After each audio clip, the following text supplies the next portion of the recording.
ओम सूर्याय नमः। ओम आदित्याय नमः। हे सूर्यदेव, मैं आपकी पूजा करती हूँ। आप मुझे ज्ञान के प्रकाश से प्रकाशित करते रहें। दिन के निर्माता मुझे ज्ञान दें और हे सूर्यदेव, आप मेरे मस्तिष्क को शांति दें। सूर्य भगवान की जय। प्रिय भक्तजनों, स्कंद पुराण में साफ तौर पर लिखा गया है कि जो मनुष्य विष्णु, शिव, दुर्गा, सूर्य और श्री गणेश इन पांचों देवी देवताओं की आराधना करते हैं, उसे किसी भी प्रकार से भय नहीं होता है। वह स्वर्ग का अधिकारी होते हैं। धन का स्वामी पुत्र पुत्री से भाग्यशाली हो जाता है। तो आज हम उन्हीं 5 देवी देवताओं में से 2 प्रमुख देवताओं की कल्याणकारी कथा का श्रवण करेंगे, जिसमें जीवन ज्योति प्रदान करने वाले, मनुष्यों में ऊर्जा जीवन देने वाले, सौभाग्य आरोग्य के देवता सूर्य भगवान की कथा का रसपान करते हैं और जगत के पालनहार धनलक्ष्मी सुख सफलता देने वाले प्रभु श्री विष्णु की परम आनंदमय कथा का श्रवण करेंगे। तो प्रिय भक्तजनों, आइए आज की कथा का श्रवण करते हैं। प्राचीन काल में एक राजा था और एक रानी थी। उनके पास सिपाही, घोड़े, दासियां, धन दौलत की कोई कमी नहीं थी। सिर्फ उनकी कोई संतान नहीं थी। इसी कारण से वे दोनों राजा रानी बहुत दुखी रहते थे। संतान प्राप्ति के लिए उन्होंने हर तरह के दान, धर्म, धार्मिक अनुष्ठान, जप, मंत्र, पूजा पाठ आदि सब कुछ किया, पर लेकिन इसका कोई फायदा नहीं हुआ। जब राजा और रानी वृद्ध होने लगे तो दोनों को बहुत चिंता हुई और वे दोनों सोच में पड़ गए कि अब हमारे इतने बड़े राज्य का क्या होगा। कौन बनेगा इस राज्य का वारिस और कौन लेगा प्रजा की जिम्मेदारी। राजा और रानी दिन रात इसी चिंता में पड़े रहते थे। उन्हें खाने और पीने की भी कोई सूध नहीं रही थी। तो एक सुबह राजा के दरबार में एक साधु आता है। दासी रानी को बतलाती है कि कोई साधु आया है। तब वह दासी से कहती है, यह मेरा अंतिम दान धर्म है। इसके बाद मैं अपने हाथों से कोई दान धर्म नहीं करूँगी। और रानी चावल भरा छाछ हाथ को लेकर के बाहर आती है और साधु की झोली में भिक्षा डालने के लिए आगे बढ़ती है। तो उसके चेहरे पर छाई हुई उदासी को देखकर साधु की दृष्टि में आती है। वह उससे पूछता है कि रानी साहिबा, आपको क्या हुआ है? आप इतना उदास क्यों हो गई हैं? तब रानी साधु को सारी हकीकत बताती है और सिसकने लगती है। उस पर वह साधु कुछ पल गंभीर हो जाता है और कहता है कि चिंता मत करो रानी साहिबा, आपकी संतान की इच्छा पूर्ण हो जाएंगी। आपकी केस से एक पुत्र सा जन्म होगा। मात्र वह 14 साल तक ही आप लोगों को मिलेगा। इसके आगे वह जीवित नहीं रह पाएगा। इससे बढ़कर आपको कुछ देना मेरे लिए संभव नहीं है। अपनी बात पूरी करते उसने अपनी झोली में हाथ डाला और झोली में से एक भभूत निकाल करके रानी को दे दिया और कहा, आप और महाराज दोनों इसे बांटकर ग्रहण कर लेना। तुम्हें जल्द ही पुत्र की प्राप्ति होगी। और वह साधु अपनी राह को चल गया। इसके जाने के बाद रानी सोचने लगी कि 14 साल तो 14 साल ही सही, उतने समय के लिए हमें पुत्र तो मिलेगा, यही काफ़ी है। इतने साल तक मैं उसे जी जान से बड़ा करूँगी, उसे ढेर सारा प्रेम करूँगी, लाड दुलार करूँगी, अपनी संतान की मुराद पूरी करूँगी। उस रात अपना सारा राजकाज खत्म करके राजा जब रानी के महल में गए तो रानी ने राजा को सारी बात बता दी और साधु की दी हुई भभूत राजा को दिखाकर बोली कि साधु महाराज ने यह भभूत हम दोनों को ग्रहण करने के लिए दिया है। राजा बोले, इतना दान और धर्म किया, जप और तप किया, इसका कोई फल नहीं मिला। अब इस भभूत से हमें क्या संतान प्राप्त होगी? उस पर रानी बोली, जब इतना सब कुछ कर लिया तो अब यह भी सही, क्यों हम उस साधु को क्रोध में बुलाएं। राजा को अब किसी बात पर विश्वास नहीं था, पर रानी को दुख ना पहुँचे इसलिए वह राजी हो गया। और राजा रानी दोनों नहाते धोते हैं, फिर अपने भगवान का नाम स्मरण करते हैं, अपने पुरखों और स्मरण करते हैं और उस साधु महाराज का नाम स्मरण करके वह भभूत बांटकर दोनों खाते हैं। इसके बाद दोनों निश्चय होकर सो जाते हैं। तो कुछ ही दिन गुजर जाते हैं और साधु द्वारा कहे अनुसार रानी गर्भवती हो जाती है। उस पर राजा और रानी दोनों ही खुशी गगन में नहीं समाते। राजा रानी से बोलते हैं, महारानी, सचमुच साधु महाराज की कृपा हो गई तो 9 महीने बाद रानी ने एक सुंदर पुत्र को जन्म दिया। राजा ने बड़ी धूमधाम से पुत्र का नामकरण किया। सारे राज्य में 8 दिन तक अंश तर्पण रखा, उत्सव मनाया गया। आप पुत्र की कुंडली देखने के लिए राजा के सबसे विद्वान पंडित जी को बुलाया गया। जो कुंडली देखकर पंडित जी बड़े चिंतित होकर कहने लगे, महाराज, हमारा राजपुत्र सिर्फ 14 साल तक हमारे पास रहेगा। राजा को इस बात की भनक तो थी ही, राजा को भी साधु महाराज की बात याद आई। दोनों चुप रह जाते हैं। इसके बाद राजा और रानी बड़े प्यार से बेटे की परवरिश करते हैं, उसकी हर ख्वाहिश पूरी करते हैं और थोड़े समय के लिए ही सही भगवान ने संतान की अपनी मुराद पूरी कर ली। इससे वे समाधान मांगते हैं।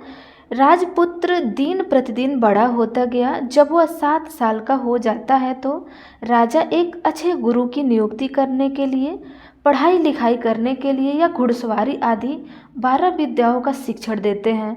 जब वह सब शास्त्र विद्या में परंपरागत हो जाता है और 12 साल की उम्र का हो जाता है, तब एक अच्छी सी राजकन्या खोजकर उसकी शादी करा देते हैं। वो 2 और साल बीत जाते हैं। बेटा 14 साल का हो जाता है। एक दिन राजपुत्र राजा से बोलता है कि पिताजी, मैं अपना सारा राज्य घूमकर देखना चाहता हूँ। आज तक मैंने सिर्फ एक रजवाड़े के अतिरिक्त कुछ देखा ही नहीं है। बेटा की बात सुनकर राजा चिंतित हो जाते हैं, क्योंकि पुत्र को 14वां साल शुरू हो चुका था। अब कोई अनहोनी होने का वक्त नज़दीक आ पहुंचा था, लेकिन राजा यह सब बातें पुत्र को बता नहीं सकते थे। राजा अपने चेहरे पर खुशी लाकर बेटे से कहते हैं कि हाँ हाँ, जरूर जाओ बेटा, तुम्हें अपना सारा राज्य घूमकर देखना चाहिए। कहाँ क्या है यह सब जानना चाहिए। कल मेरे बाद तुम ही तो राजा बनोगे ना। मात्र एक बात का ध्यान रखो, तुम जहाँ जा रहे हो, क्या कर रहे हो, यह बात अपनी पत्नी को नहीं बताना। पुत्र कहता है, ठीक है पिताजी, आपने जैसा कहा है मैं वैसा ही करूँगा। राजपुत्र दिन भर अपनी पत्नी के साथ रहता है, खुशियाँ मनाता है और रात को 12 बजे वह उठकर बाहर चला जाता है। फिर सुबह होने से पहले वापस अपने महल में आकर सो जाता है। ऐसा बहुत दिनों तक चलता रहा और पुत्र का 14वां साल खत्म होने के कुछ ही दिन बाकी रहे थे। इतने में उसकी पत्नी यानी छोटी रानी रात में जग जाती है।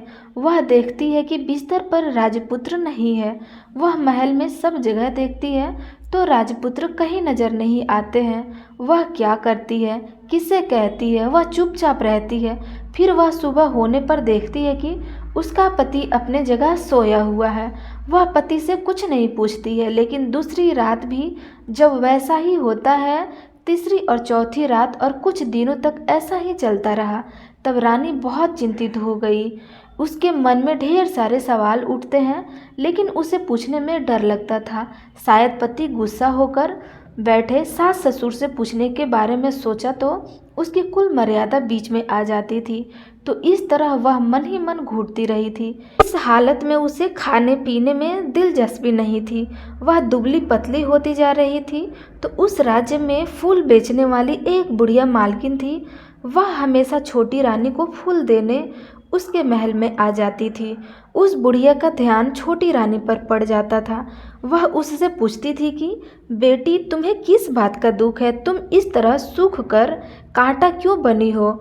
उस पर रानी कहती है, क्या बताऊं तुम्हें अम्मा, तुम्हारा राजपुत्र हर रात्रि को बाहर चला जाता है और सुबह वापस लौटकर आ जाता है। वह कहाँ जाता है, क्या करता है, यह सोचकर घर में अन्न जल ग्रहण नहीं कर पाती हूँ और सूख सूख कर कांटा बन चुकी हूँ। बुढ़िया सब बात सुनकर उसे एक उपाय बताती है कि बेटा ऐसा करना, आज रात को तुम सोना मत, उसके पीछे जाकर देखना कि वह कहाँ जाता है, क्या करता है और उसकी अच्छी तरह से पहरेदारी करना। तो छोटी रानी बोली कि अगर मुझे नींद आ गई तो? बुढ़िया बोली कि तुम्हें नींद न आए इसलिए एक काम करना, अपने बाएं हाथ की उंगली में एक जख्म कर लेना, उस पर थोड़ी सी मिर्ची छिड़क कर, उसे तुम्हें बड़ी जलन होगी और उसे पीड़ा से तुम्हें रात भर नींद नहीं आएगी। रानी बुढ़िया के कहे अनुसार करती रही। उंगली की जलन से उसे बड़ी देर तक नींद नहीं आई, लेकिन बाद में वह सो जाती है। दूसरे दिन सुबह बुढ़िया फूल लेकर उसके महल में पहुंची तो वह पूछती है कि क्या हुआ बेटी, क्या तुम देख पाए कि पति कहाँ जाते हैं? तब रानी कहती है, नहीं अम्मा, पहले कुछ समय जलन के कारण मुझे नींद नहीं आई, पर कुछ देर के पश्चात मैं सो गई। तब बुढ़िया कहती है, कोई बात नहीं, आज तुम उंगली पर पहले से थोड़ा बड़ा जख्म करना और ज़्यादा मिर्च लगाना। तो रानी ने वैसा ही किया, परंतु वह सिर्फ पति को बाहर निकलते हुए देख पाती थी, इसके पीछे नहीं जान सकती क्योंकि उसे फिर से नींद आ जाती थी। दूसरे दिन सुबह बुढ़िया आती है तो उसके पूछने से पहले ही रानी रोकर कहती है, अम्मा, मैं आज भी उसकी पहरेदारी ठीक तरह से नहीं कर पाई। तब बुढ़िया कहती है, रोना नहीं बेटी, सब कुछ ठीक हो जाएगा। तुम आज रात जख्म को बड़ा करना, उस पर ज़्यादा मिर्च लगाना और एक काम करना कि जब वह जाने के लिए निकलता है तब उसका रास्ता रोकना।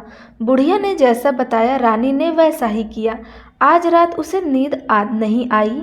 पति जब रात को महल से निकलने के लिए चलने लगा तो वह बुढ़िया ने जैसा बताया वैसा ही करती है। दौड़कर जाकर पति का रास्ता रोकती है और कहती है, कहाँ जा रहे हो, किससे मिलने जा रहे हो, मुझे बताओ। राजपुत्र उसे समझाने की बहुत कोशिश करते हैं। देखो, अगर मैंने तुम्हें यह बता दिया तो मैं तुम्हें दोबारा नहीं मिल पाऊंगा। रानी कहती है, कोई बात नहीं, ना मिल पाओ, लेकिन आप रात के समय कहाँ जाते हो यह मुझे बता दो। राजपुत्र निरुपाय हो जाता है। पत्नी की जिद के आगे उसकी एक नहीं चल पाती। ठीक उसी समय उसका 14वां साल खत्म हो जाता है। 15वां साल लगने वाला होता है। वह जो जाने दो यह सोचता है और कुछ चावल मंत्रों से सिद्ध करके पत्नी को देखकर कहता है कि इन चावल के दानों को हाथ की मुट्ठी में पकड़ना, पहले दाएं हाथ में पकड़ो, चावल मेरे ऊपर फेंकना, मैं कौन हूँ तुम्हें पता चल जाएगा। बाद में बाएं हाथ में पकड़े चावल मेरे ऊपर फेंकना, मैं जैसा था तुम्हें मिल जाऊंगा। लेकिन यदि तुम बाएं हाथ के चावल मेरे ऊपर फेंकना भूल गई तो मैं तुम्हें कभी नहीं मिल पाऊंगा। रानी ने कहा, नहीं भूलूंगी। रानी बड़े आत्मविश्वास के साथ यह कहकर दाएं हाथ में पकड़े चावल पति के ऊपर फेंक देती है तो राजपुत्र एकदम एक विशाल घोड़ा बन जाता है। एकदम उम्दा सफ़ेद गर्दन पर लंबी आहार देखते देखते वह तेजी से दौड़ने लगता है। रानी उस घोड़े को एकदम भौचक्की होकर देखने लगती है और पति ने बाएं हाथ में चावल फेंकने की जो बात कही थी वह भूल जाती है। उसकी आंखों के सामने घोड़ा महल से बाहर निकलकर चला जाता है। घोड़ा जो महल से बाहर जाता है तो वापस नहीं आता है। अब रानी को बड़ा पश्चाताप हुआ। वह स्वयं को कोसने लगी, लेकिन अब उसका कोई फायदा नहीं होने वाला था। राजपुत्र अब वापस नहीं आने वाला था। सुबह होते ही महाराज को सब बात पता चल गई। उन्हें बहुत दुख होता है। वे बिस्तर पकड़ते हैं और राह देखते हैं कि एक दिन उनका बेटा वापस आ जाएगा। इस तरह 1 महीना गुजरता है, 3 महीने गुजरते हैं, आखिर में 6 महीने पूरे हो जाते हैं और राजपुत्र का कोई आता पता नहीं चलता। प्रधान राजपुत्र को ढूंढने के लिए राजा के गांव-गांव सिपाही भेजते हैं, लेकिन उन्हें कोई सफलता नहीं मिलती। इधर रानी अपनी हठ के कारण पति गायब हो गया है यह सोचकर स्वयं को मन ही मन कोसती है और प्रण लेती है कि कुछ भी करके पति को ढूंढ कर लाएंगी और उसे वापस लेकर आएंगी। एक दिन सुबह उठकर ससुर के महल में जाती है और कहती है कि मैं अपने पति को खोजने जा रही हूँ। महाराज को और क्या चाहिए था, कुछ भी करके उनका बेटा उन्हें वापस मिलना चाहिए था। वे बहू को जाने की अनुमति देकर कहते हैं, बेटी तुम्हें जो चाहे वह करो, जहाँ जाना है वहाँ जाओ, लेकिन हमारे बेटे को वापस लेकर आओ। अब रानी अपना शाही भेष बदलकर एक सेठानी बन जाती है। कुछ दासियों को, कुछ नौकरों को साथ ले लेती है, कुछ सामान साथ ले लेती है और राजा की सीमा पर जाकर वहाँ एक भोजनालय खोल देती है। वहाँ आने वाले सब यात्रियों को खाना मुफ्त में देने लगती है। मात्र एक शर्त रखती है कि खाने वाले को उसकी देखी हुई कोई अजीब चीज़ उसकी मालकिन को यानी राजकन्या को बतानी पड़ेगी। तो वहाँ आने वाले हर नागरिक अपनी तरफ से मैंने यह देखा कहकर वहाँ से मुक्त खाना खाकर जाते थे, परंतु रानी को जो बात चाहिए थी वह अब तक नहीं मिल पाई थी। ऐसे ही कुछ दिन बीत गए तो रानी के महल में फूल लेकर जाने वाली बुढ़िया के एक बेटा और बहू थे। उनका एक छोटा बेटा था, यानी बुढ़िया का एक पोता था। तो बेटा और बहू सुबह काम के लिए निकलते थे तो पोते को संभालने की जिम्मेदारी बुढ़िया पर रहती थी। दिन भर पोते को संभालती थी। एक दिन बुढ़िया को पान खाने की आदत थी, तो पान लगाने के लिए चूना चाहिए था। वह उसे तैयार करने के लिए सीपियाँ लेकर आई। इन सीपियों को भूनने के लिए गोबर के कंडे चाहिए थे। कंडे इकट्ठा करने के लिए वह बांस की टोकरी लेकर चरवाहे के मैदान में गई। वहाँ बहुत सारे कंडे थे। उन्हें जमा करते करते उसे घर आने में अंधेर हो गया। इस ओर शाम होते ही काम से वापस आकर बेटा और बहू घर पहुँचते हैं तो देखा कि बच्चा घर पर अकेला है और रो रहा है। वे दोनों गुस्से से लाल पीले हो गए। इतने में बुढ़िया घर आ पहुंची। बेटे ने पूछा, पोते को घर अकेला छोड़कर कहाँ गई थी? तब बुढ़िया बताने लगी कि मैं गोबर के कंडे इकट्ठा करने गई थी। इस पर बेटा बोला, दोबारा बच्ची को अकेला घर छोड़कर यदि कहीं गई तो मैं तुम्हें बहुत पीटूंगा। तब बुढ़िया कहने लगी, नहीं बेटा, फिर कभी ऐसा नहीं करूंगी। लेकिन दूसरे ही दिन बुढ़िया यह बात भूल गई और फिर चरवाहे के मैदान पर कंडे इकट्ठा करने के लिए चली गई। शाम को जब बेटा और बहू काम से वापस लौटे तो देखा कि बच्चा घर पर अकेला है और रो रहा है। अब उसके बेटे की सनसनी खत्म होने लगी और बुढ़िया के वापस आने पर उसे घर से निकाल दिया। बुढ़िया रात भर घर के बाहर अंधेरे में बैठी रही और सुबह होते ही हाथ में टोकरी लेकर कंडे इकट्ठा करने के लिए निकल गई। उस दिन उस पर कंडे इकट्ठा करने का मानो पागलपन सवार हो गया था। कंडे इकट्ठा करते करते जब अंधेरा हो गया उसे मालूम ही नहीं चला। उससे जब ध्यान आया तो गांव का रास्ता भी ठीक तरह से दिखाई नहीं दे रहा था। वह अंधेरे में आंखें फाड़कर देखती देखती किसी तरह आगे निकल पड़ी तो एक कपिला गाय छन छन की आवाज़ करती गली की घंटी बजाते ठुमक कर उस मैदान पर आ गई। उसे देखकर बुढ़िया सोचने लगी कि इस गाय के पीछे पीछे जाऊंगी तो गांव तक पहुंच जाऊंगी।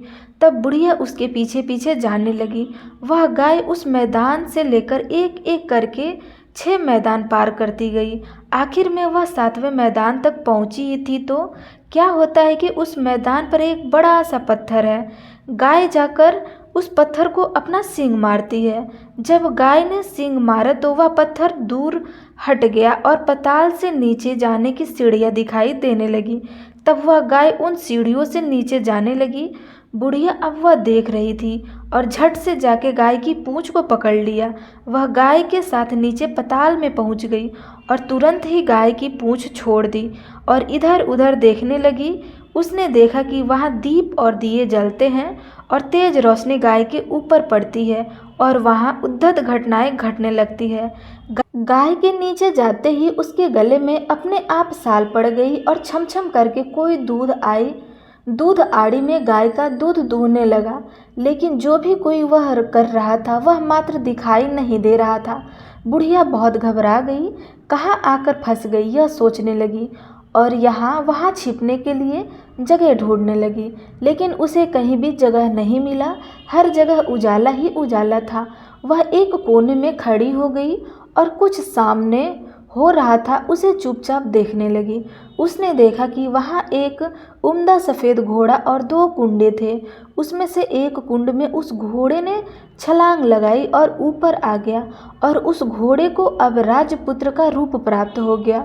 उसने दूसरे कुंड के पानी में स्नान किया। वहाँ रखे एक नए कपड़े पहने और नज़दीक की एक सुंदर पलंग था उस पर आकर बैठ गया। उसके सामने अपने आप 5 पकवान की थाली आ गई, दूध की एक प्याली भी आ गई, 5 सुपारी आ गई। उसके सामने एक दिया जलता रहा और राजपुत्र ने खाना खा लिया, पानी पी लिया, 5 सुपारी खाई और बिस्तर पर लेट जाने से पहले सूर्यदेव का स्मरण करके सामने जलते हुए दिए से पूछा, हे दीपंकर, मेरे माता पिता क्या कर रहे हैं? दिया बताने लगा, वो तो बेटे के शोक में डूबे हैं, राजपाट कौन संभालेगा? तो उसने बोला कि राज्य प्रधान संभालेंगे? उसने पूछा कि मेरी पत्नी क्या कर रही है। तो दिये ने बोला कि उसने चौराहे पर भोजनालय शुरू कर दिया है और आते जाते लोगों से वह नई खबर के बारे में पूछती रहती है। दिये के यूं कहते ही राजपुत्र कहने लगा कि ठीक है। उसके बाद वह सो गया। बुढ़िया कोने में खड़ी हुई सब देख रही थी। ऐसी अद्भुत घटना उसने जिंदगी में पहली बार देखी थी। उसके अंदर ही अंदर चिलबुलाहट होने लगी। वह अपनी भूख प्यास भूल गई और आगे क्या होता है कि उसे उत्सुकता से देखने लगी। लेकिन उसके बाद और कुछ घटनाएं नहीं घटती। रात गुजर गई और सुबह हो गई। पलंग पर सोया हुआ राजपुत्र उठा और फिर से पहले वाले कुंड में छलांग लगाई और वह फिर से घोड़ा बनकर कुंड से बाहर आ गया। वह तेजी से उस पाताल नगरी के बाहर निकल गया, लेकिन वह कहाँ गया बुढ़िया को कुछ पता नहीं चला। इसके बाद पिछली रात की तरह कोई उस गाय को छम छम करके दूध दूहने लगा। जैसे ही दूध दूहने खत्म हुआ, उसके गले की साल अपने आप खुल गई और वह गाय तेजी से ऊपर जाने लगी, सीढ़ियों की ओर भागने लगी। गाय को दौड़ता देख बुढ़िया सोचने लगी कि अब गाय के साथ यहाँ से ऊपर जाना की समझदारी करती हूँ, नहीं तो कोई मुसीबत आकर उसके ऊपर टपक जाएगी। झट से उसके गाय की पूंछ पकड़ ली और गाय के साथ ऊपर आ गई। गाय जब मैदान में पहुंची तो उस सुरंग का रास्ता अपने आप बंद हो गया और उसके मुंह पर एक बड़ा सा पत्थर पहले की तरह खड़ा हो गया। ऊपर आकर वह गाय जंगल की ओर निकल गई। इधर बुढ़िया एक कदम बावली हो गई थी।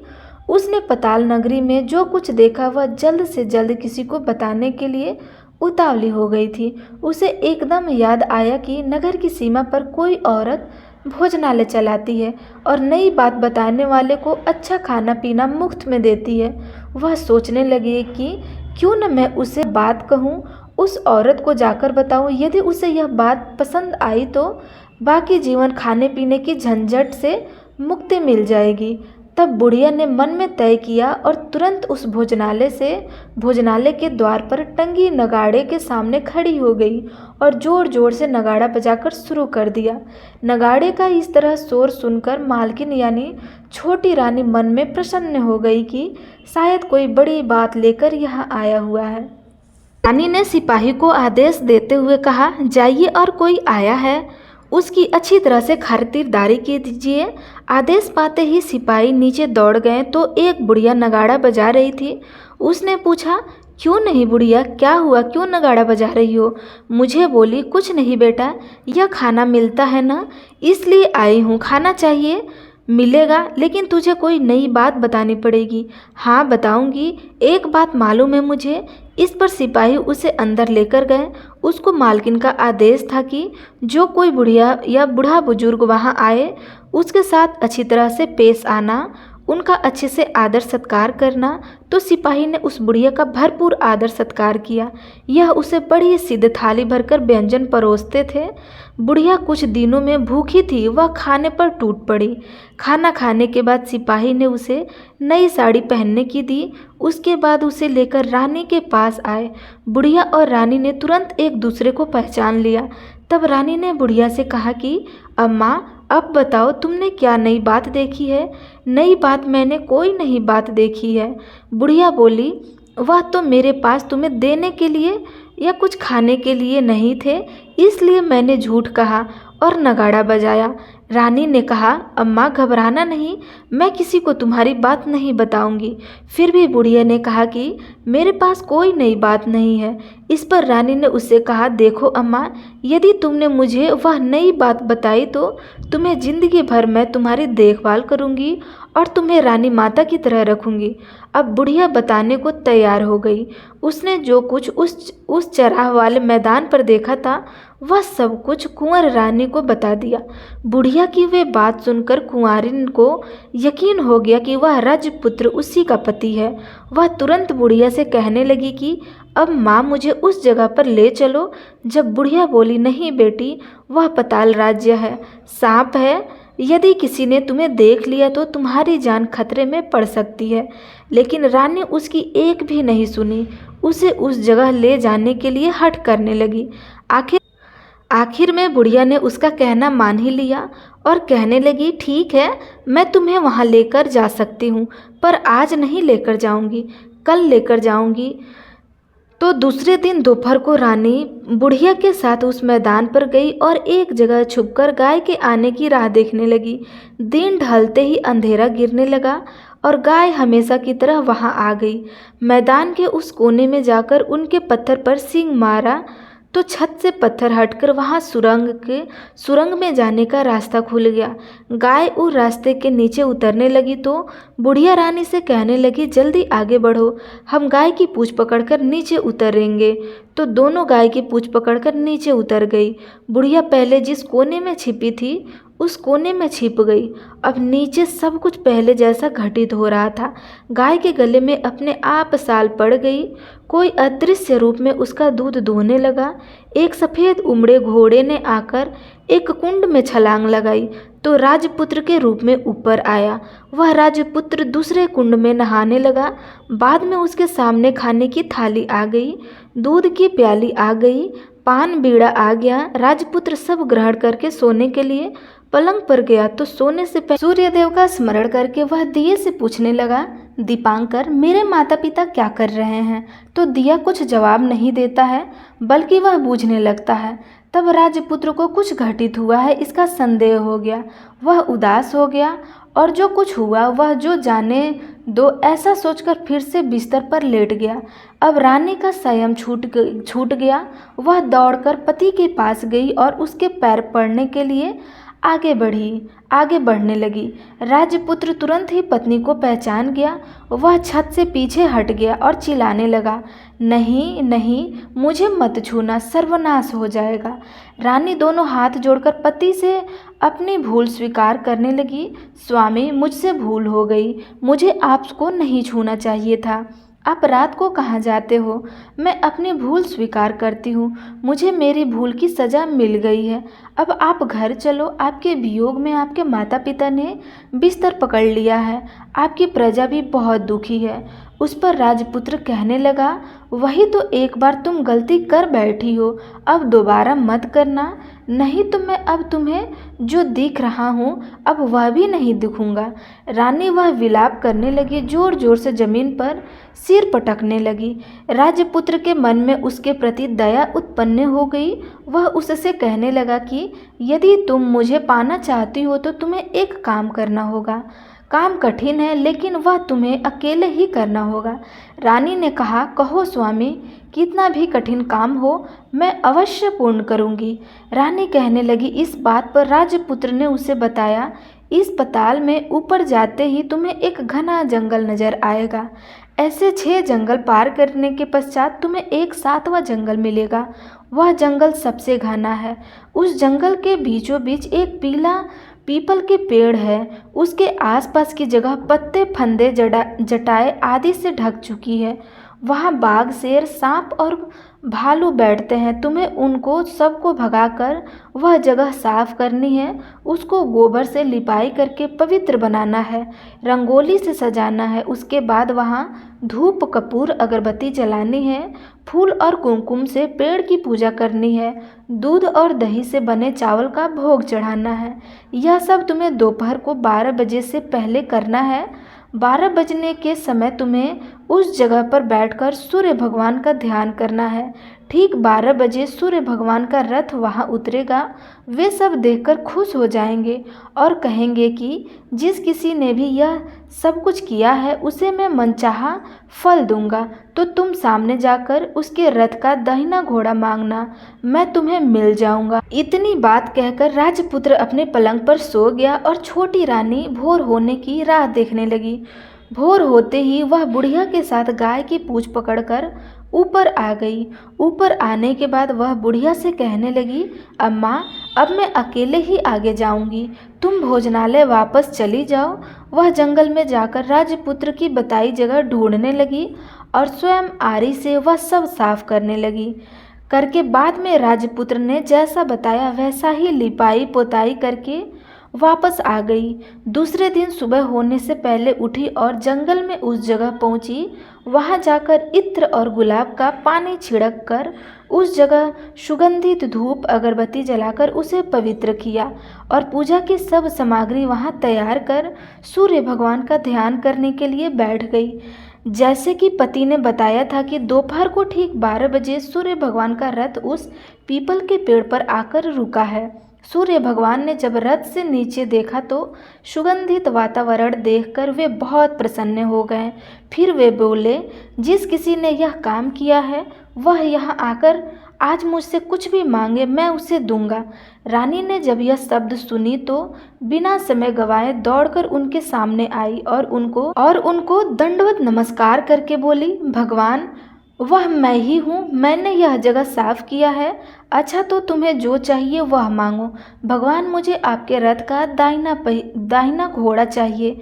सूर्य भगवान बोले, नहीं, मैं तुम्हें और कुछ दे सकता हूँ लेकिन यह घोड़ा नहीं दे सकता। मेरे रथ के 12 घोड़े हैं, तुम चाहो तो कोई और घोड़ा मांग लो लेकिन यह दाहिना घोड़ा नहीं, वह मैं तुम्हें नहीं दे सकता। छोटी रानी ने एक नहीं सुनी। वह सूर्य देव से एक ही बात कही जा रही थी, वह दाहिना घोड़ा दे दीजिए, नहीं तो मैं आपके पैरों में गिरकर अपनी जान दे दूंगी। अब सूर्य देवता धर्म संकट में पड़ गए। उन्होंने वचन दे दिया था, अब अपने वचन से पलट भी नहीं सकते थे। ठीक है, दे दिया तुम्हें घोड़ा, सूर्यदेव ने कहा। फिर एक बात और भी कही, देखो मैंने तुम्हें घोड़ा तो दे दिया है लेकिन वह तुम्हें यहाँ नहीं मिलेगा, तुम्हें उसे पाताल लोक में जाकर लाना होगा। रानी बोली, पाताल लोक में ही क्यों भगवान, मैं उन्हें पाने के लिए कहीं भी जा सकती हूँ। रानी को वचन देकर सूर्यदेव अपने मार्ग को चल गए और इधर रानी जंगल में अपने भोजनालय में आ गई। फिर वह बुढ़िया को लेकर उस मैदान पर आ गई और जल्दी ही शाम हो गई। शाम होते ही वहां पर वह गाय आ गई और उसने सींग मारकर सुरंग का पत्थर हटाया और नीचे उतरने लगी। रानी और बुढ़िया जल्दी ही उसकी पूंछ पकड़कर नीचे उतर गई। नीचे पाताल में सब घटनाएं पहले से ही घटित होने लगी। घोड़े का एक कुंड में नहाकर राजपुत्र बन जाना, नहाए धोकर पलंग पर जाकर बैठना, तो उसे खाने की थाली, दूध की प्याली आना, पान का बीड़ा आना। लेकिन आज एक नई बात घटी। आज 2-2 थाली, 2-2 दूध की प्याली और 2-2 पान के बीड़े उसके सामने आए। वह कुछ नहीं बोला। अपने हिस्से की थाली खाकर, दूध पीकर और पान का बीड़ा चबाकर वह सोने चला गया और हमेशा की तरह दिए से पूछने लगा कि दिए, दीपंकर, मेरे माता पिता क्या कर रहे हैं? वे दोनों तुम्हारे शोक में मरने की स्थिति में पहुंच गए हैं। ऐसा झट से उसकी आंखों में आंसू टपकने लगा। फिर वह पूछने लगा कि दिए, दीपंकर, मेरा राज्य में कौन चला रहा है? तुम्हारा राज्य प्रधान चला रहा है और वह सब कुछ हड़प चुका है। वह प्रजा पर बहुत अत्याचार कर रहा है। यह सुनकर राजपुत्र को बहुत गुस्सा आया। वह गुस्से से अपनी मुट्ठी भेजने लगा। वह पूछने लगा कि दिए, दीपंकर, मेरी पत्नी क्या कर रही है? अब दिया कुछ बोल नहीं पा रहा और चुप रहा। अब रानी का स्वयं जवाब दे गया। वह दौड़कर पति के गले लग गई। अब मैं तुम्हें मिल गया। राजपुत्र कहने लगा, सच कहते हो, अब आप फिर से घोड़ा तो नहीं बनोगे ना? नहीं, दोबारा घोड़ा नहीं बनूंगा। तुमने जो इतने सारे कष्ट उठाए हैं मुझे पाने के लिए, इसलिए सूर्यदेव ने मुझे सदा के लिए घोड़े के जन्म से मुक्त कर दिया है। राजपुत्र ने बड़े प्यार से कहा और उसे गले लगाया, उसके आंसू पोंछे और कुछ देर के पश्चात सुबह हो गई तो गाय की श्रृंखला टूटकर वह ऊपर भूलोक जाने के लिए। तब रानी, राजपुत्र और बुढ़िया उसकी पूंछ पकड़कर ऊपर आ गए। ऊपर आने पर वे सीधे भोजनालय में पहुँचे। वहाँ का सब सामान लोगों में बांट दिया और उन पर ताला लगाकर अपने राज्य में लौट गए। राजपुत्र वापस आता और उसके तेवर देखकर प्रधान घबरा जाता है। राजपुत्र ने उसे बंदी बनाकर कैद खाने में डाल दिया और राज्य की बागडोर अपने हाथों में ले लिया। इसके बाद वह अपने माता पिता को मिलने उसके महल में गया। तब राजपुत्र क्या देखता है कि उसके माता पिता उसके शोक में अस्थिया पंजर बने हुए हैं। पुत्र को वापस आया देखकर मरड़ासन राजा रानी की आंखें से टप टप आंसू बहने लगे। इन दोनों ने पुत्र को गले लगा लिया, उसे प्यार से सहलाया और इतना होने के बाद उसकी सेहत में एकदम सुधार आने लगा। वे अब बिस्तर से उठकर बैठ गए, पुत्र को आशीर्वाद देने लगे। राजा पुत्र के आने की खबर तुरंत ही राज्य में फैल गई। प्रजा खुशी से फूल नहीं समाई। प्रजाजन राजमहल के सामने इकट्ठा हो गए। राजपुत्र ने भी उन्हें दर्शन दिए और आज से उन्हें कोई दुख नहीं पहुंचाएगा, ऐसा वचन भी दिया। अब राजा अपने पुत्र का राज्य अभिषेक करके उसे सिंहासन पर बिठा दिया और बहू को महारानी का दर्जा दे दिया और स्वयं अपने पति के साथ ईश्वर के स्मरण करते खुशी से दिन बिताते गए। महाराज बन गया। राजपुत्र अपनी तरह से राज्य चलाने लगा और पति पत्नी अपने सुख शांति से जीवन व्यतीत करने लगे। उस बुढ़िया को रानी ने अपने ही पास रख लिया और उनकी अच्छी तरह से देखभाल करने लगी। बुढ़िया और उसके बुढ़ापे के दिन खुशी से गुजरने लगे। तो आप सब प्रेम से बोलिए सूर्य नारायण भगवान की जय।